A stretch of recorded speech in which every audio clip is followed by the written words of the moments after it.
Hi everybody, and welcome back to Cardiac Radio for Teens. For those of you who might not know, Cardiac Radio for Teens is a place where teens can come together with other teens to learn about Spiritist teachings and topics in a way that makes more sense to us and is more relatable to us as teenagers in today's society. So, for 2 years almost, we've been reading through the Spirits book together, page by page, question by question, to kind of get an understanding for the basics of Spiritism. And of course, it doesn't mean that once we finish this book, we're going to know everything that Spiritism has to say, but it gives us a foundation of information for us to grow off of and learn more about. So it's kind of like a glimpse of a bunch of little topics that we can dive deeper into in the future and in other books. And in Spiritism, in the Spirits book, we talked a lot about physical things of why this happens, how this happens, and all that. But now we're on to the part where we're talking about the moral laws, about what we can do as individuals in this incarnation and in all incarnations to improve ourselves and to learn more and to become better and to get to that state of perfection. So for a few weeks now, we've been talking about the law of freedom. And within the law of freedom, we're specifically talking in the section about fatalism, which means that everything that's supposed to happen is predetermined. So as we've seen in previous weeks, how they said that, no, we have certain things that we might have picked or we might have to do, but it's not exactly determined in what way it will happen. And maybe if we learn from it and we don't need that to happen, we can change it. So there's a lot of things that just because, okay, you have this general thing that needs to happen, like let's say you need to get into a car accident. Maybe it doesn't matter when or where or why, but just that you go through that situation. So we do have some say in it, and it's not that everything is already determined for us. Except, as we were talking last week, except for the time of your death. When your time is up, for this incarnation, then that's it. That's the only thing that's predestined for your date that you're going to be born and the date that you're going to die. So let's pick up right where we left off at question 862. There are those who never manage to succeed, who seem to pursue by a bad influence in all their undertakings. Isn't this what we could call fatalism? So what they're saying is that there's some people that they seem that no matter what they do, it's always wrong, or they're always messing up, or they're always making a mistake, and they're always ending up upset. So this is like they kind of have like this bad influence always with them. So could this be fatalism, they're saying? So can we say, oh, they were predetermined, it was their destiny to go through all these bad things? And the spirits answered, it could be fatalism, if you would like to call it that, but it results from the choice of the kind of existence. Such individuals want to experience a life full of disappointment in order to exercise their patience and resignation. However, you must not believe that this fatalism is always unavoidable. It is often only the result of having taken a wrong path that is not in keeping with their intelligence and aptitude. Someone who tries to swim across a river without knowing how to swim stands a very good chance of drowning. It is the same in most events of life. If people didn't try to undertake more than what was in keeping of their own faculties, they would always succeed. What cause their failures are their self-centeredness and ambition, which divert them from their proper path and make them consider a vocation that entails nothing but the desire to satisfy certain passions. They then fail, and it is their own fault, but instead of recognizing their error, they prefer to blame their horoscope. For instance, a man would have been a good workman, making an honorable living, but he became a bad poet instead and died of hunger. There would be a place for everybody if each one knew how to occupy his or her own niche. So here right off the bat, they were saying how people who have this kind of tendency to do wrong things, or wrong things are always happening to them, this could be called fatalism if we want to call it that, because as we learn a lot with Spiritism and from the spirits is that our language is not as advanced as them, as the spirits who are more evolved than us.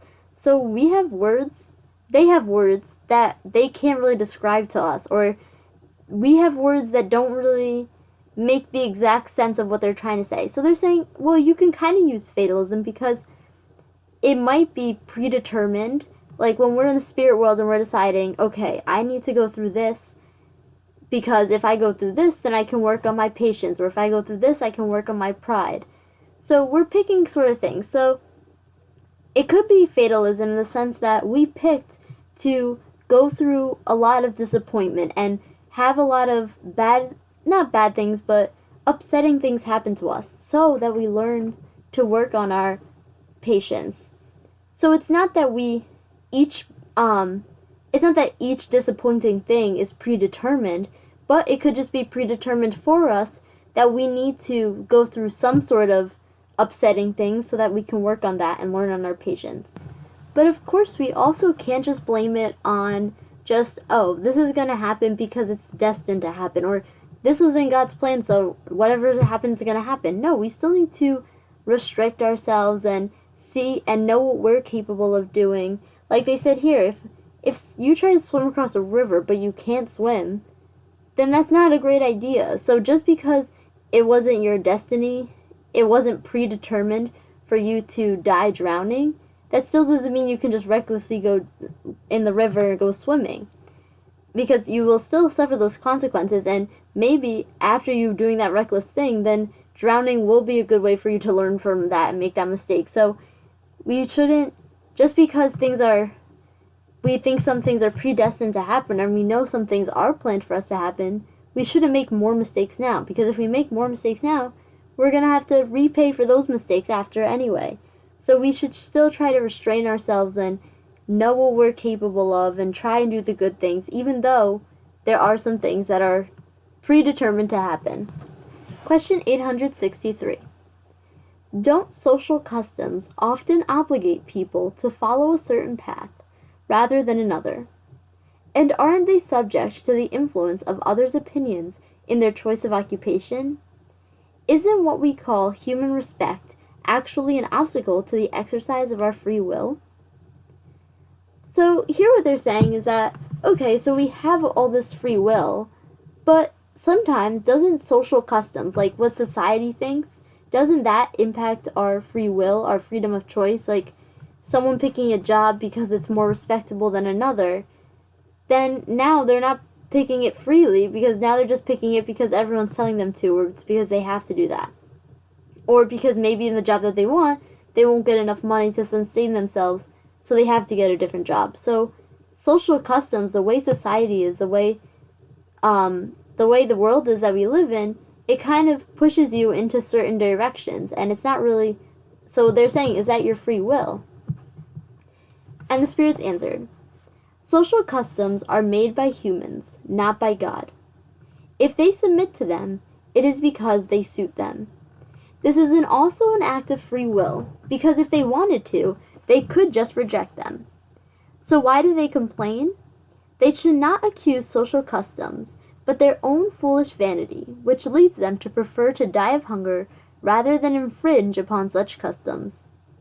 Nobody takes this sacrifice to public opinion into account, though God will take it into account their sacrifice to their own vanity.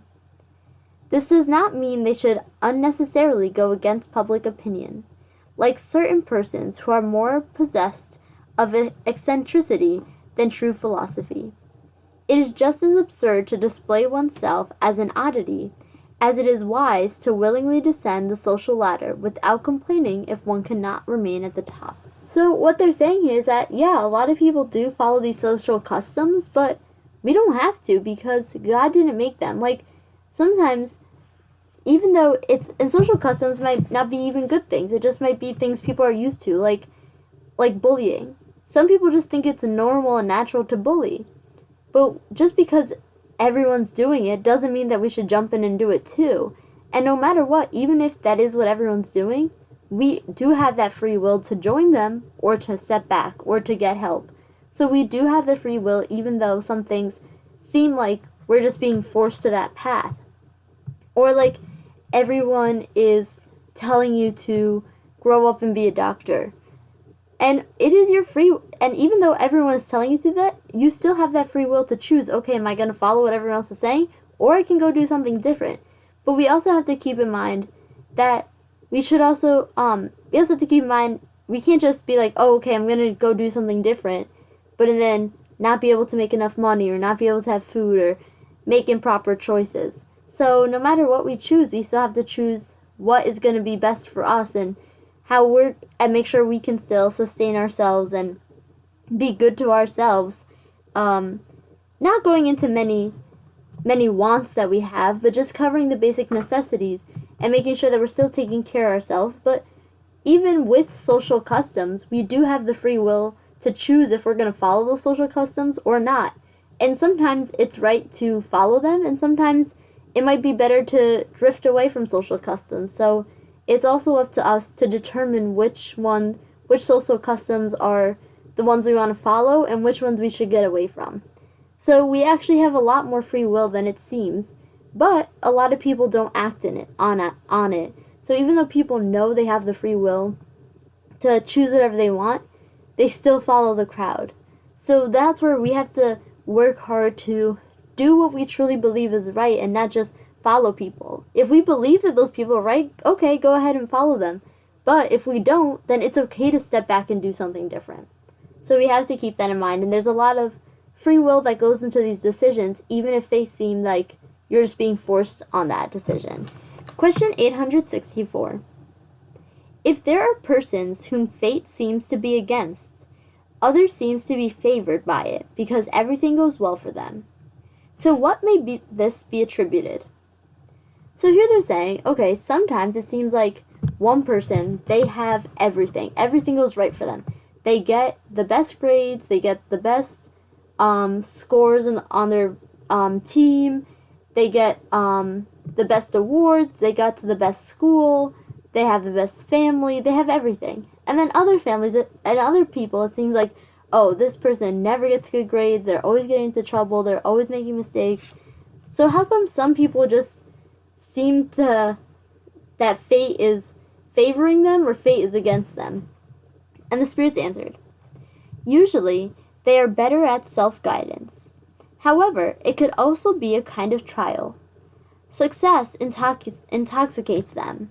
They trust in their destiny, and later they frequently pay for the success with cruel reversal that could have been avoided with a little prudence. So here they're saying that both of these are a trial. As much as we think, oh, okay, like living a hard life with a lot of disappointments, a lot of mistakes, we're learning a lot from that, and it's hard to go through. But also, if you're just an easygoing person and you just have been handed everything to you your whole life, eventually that's going to stop, and you're going to have to go through the trial of learning what to do when that success isn't just handed to you, or you don't just get an A without studying, and you're going to have to start studying. So even getting everything handed to you can also be a trial, because people who have everything handed to them, then they need to go the extra mile to do more good, because, okay, they're having everything handed to them, so now go help other people. While someone who might be having lots of disappointments and lots of wrongdoings, they are trying to fix those mistakes and hopefully still helping people. So both of them are a trial. Just like we talk about how being poor is a trial, but also being wealthy is a trial. Question 865. How can we explain the luck that seems to favor certain individuals in circumstances that depend neither on will nor intelligence? Games of chance, for example. So, people who just seem to be lucky, like in games, they just always win, or they just have a certain luck to them. They always get what they want. And the spirits answered, certain spirits have chosen certain types of pleasure beforehand, and the luck that favors them is a temptation. Those who win in the material sense might lose as spiritual. It is a trial for their pride and greed. So, if they always win by luck, then that's also a trial, because they're winning by luck and they think they're so great, so that they need to work on being on their pride and on their greed. So, okay, even if I won, even if I am lucky, I still have to help others. I still have to be kind to others. I can't just be proud and greedy. So all these things that may seem like, oh, that person just is so lucky they get everything, that's still a trial that they need to go through, need to learn from. Question 866. Then wouldn't the fatalism that seems to preside over our destinies in the material life also be the result of our free will? So now they're saying, okay, so this fatalism, this predestiny, it kind of goes with our destiny, so what we planned in the spirit world, but it also is our free will. So they're kind of saying, isn't it both? And the spirits answered, you yourself have chosen your trials. The more difficult they are, and the better you bear them, the more you evolve.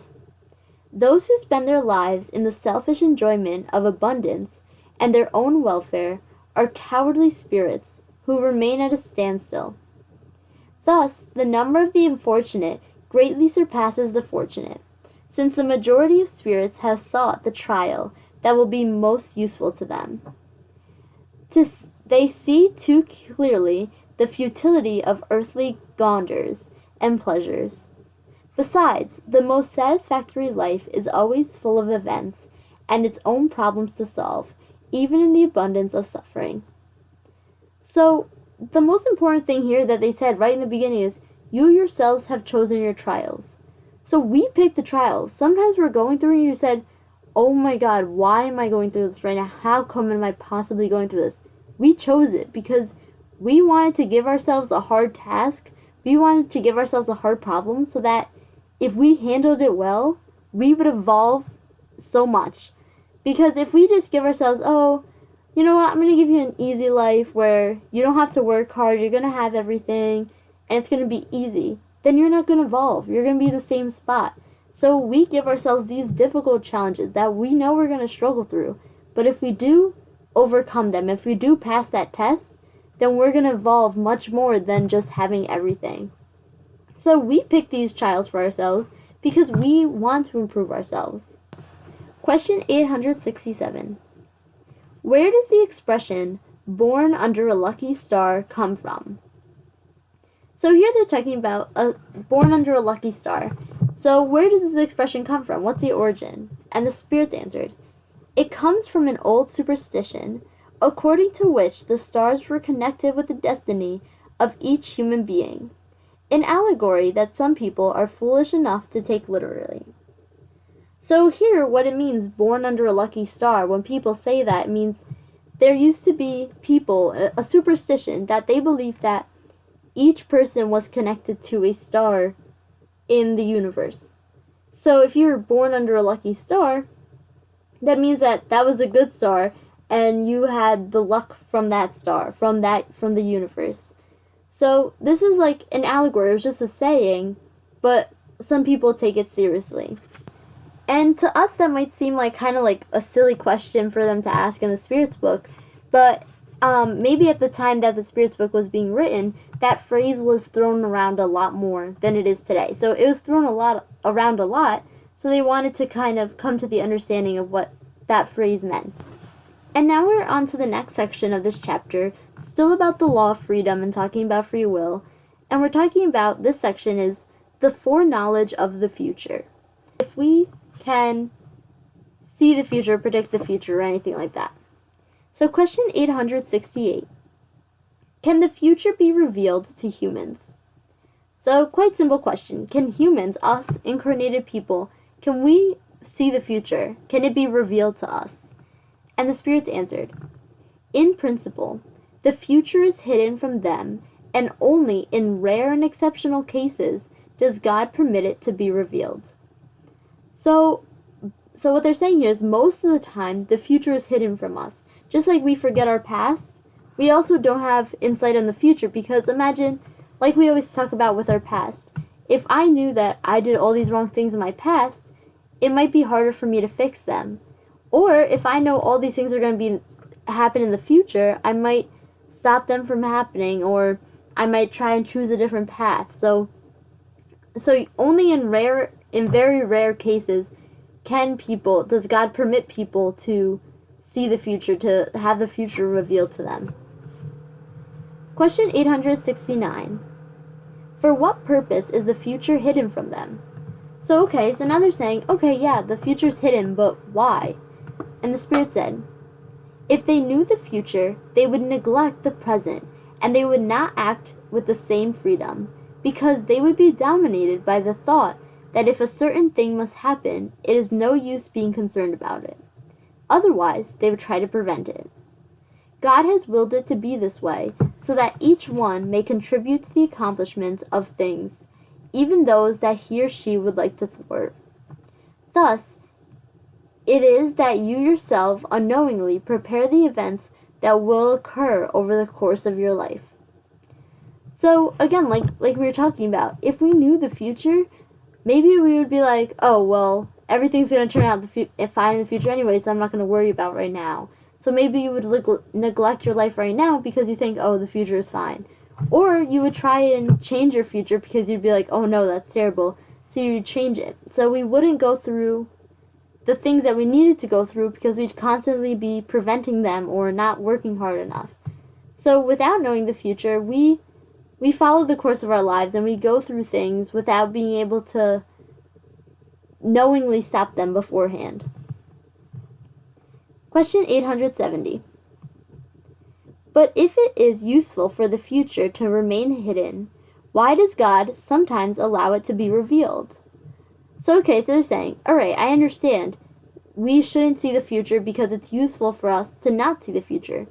But so if it's better for us to not see the future, then why do some people still see the future? And the Spirits answered, this happens if a particular foreseen event would facilitate the accomplishment of things instead of preventing them, and if it leads individuals to act differently than they would have if the revelation had not been made. Besides, many times it is a trial. The anticipation of an event may awaken thoughts that are more virtuous or less so. For instance, if a man knows that he will receive a fortune that he had not expected, he may be taken by that sentiment of greed or elation about the probability of adding to his earthly pleasures. In order to obtain the fortune sooner, he may then desire the death of the one who is to leave it to him. On the other hand, perhaps such anticipation will awaken good sentiment and generous thoughts in him. If the prediction is not fulfilled, it will be another trial. The way in which he bears the disappointment, nonetheless arouse that the prediction aroused in him.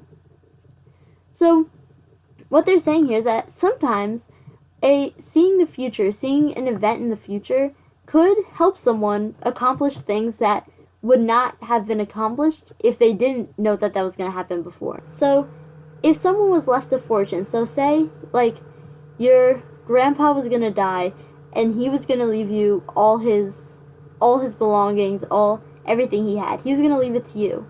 Well, if you found out, this might help you to become closer to your grandfather and realize, wow, I should treasure the time I have with him and work on that and help him and spend more time with him. Or you could be greedy and you can say, oh, if he's going to leave everything to me, then I want him to die faster so I can have everything. And then maybe even arrange somehow for him to get killed. So even knowing the future, even having a prediction of the future is a big trial because that puts up a lot of responsibility on us on how we're going to act and what we're going to do because of what we already know.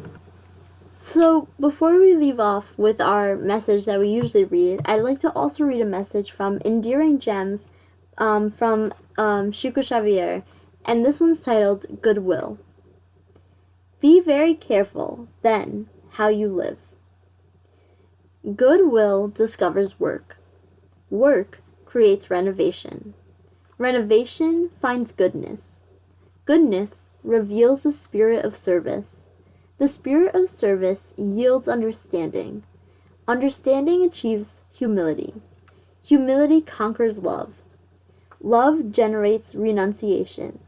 Renunciation attains the light. The light realizes self-involvement. Self-involvement sanctifies the individual. A sanctified individual converts the world toward God. By walking prudently for simple goodwill, the individual will reach the divine kingdom of the light. Emmanuel, Francisco Xavier. So this message is so quite simple, and it's only a few lines, but it shows us that doing a few things of goodwill leads to work, and then that leads to another thing, and leads to another thing, and in the end, we're changing the world. We're leading the world towards God. We're making the world a better place by a small, simple act that we're doing. So that's one thing that we can keep in mind all the time, is to have this goodwill, so that we can change the world. Although it may seem like a little task, if everyone did one little task, the world would be such a better place. And now on to our message from the Daily Book of Positive Quotations by Linda Picone for today's date, July 24th. Giving of ourselves. You give but little when you give your possessions. It is when you give yourself that you truly are giving. When a charity asks for our help, it's easy to write a check. When a friend is ill, it's easy to send a card or a gift. But it would mean a lot more to the charity and to our friend if we gave ourselves instead of our money. It would also mean a lot more to us. We waste so much time in meaningless activities, watching television, gossiping, fretting about things we can't change. If we could devote just part of this time to helping others, we'd all be better off. I tell myself I'm too busy to volunteer or to volunteer more than I do, but if I look at my schedule carefully, I can find the time. So we can also take that one to our daily lives and try and help people, and even if we think we're doing enough or we're doing a lot, we can always do more. So if you guys have any questions, comments, concerns, any suggestions that you guys have at all, feel free to email me at cardiacradioforteens@gmail.com. We are coming up with a website, spiritusyouth.org, for the first International Youth Spiritist Weekend that we had. And once that comes out, I'll tell you more about it, but we're going to have everything posted, the creative interpretations that we had, what came up in our workshops, so look out for that. And if you guys have any ideas for that, feel free to email me as well. I'm Bia, and this has been Cardiac Radio for Teens. Thank you all for listening. This has been Cardiac Radio for Teens. Thank you all for listening.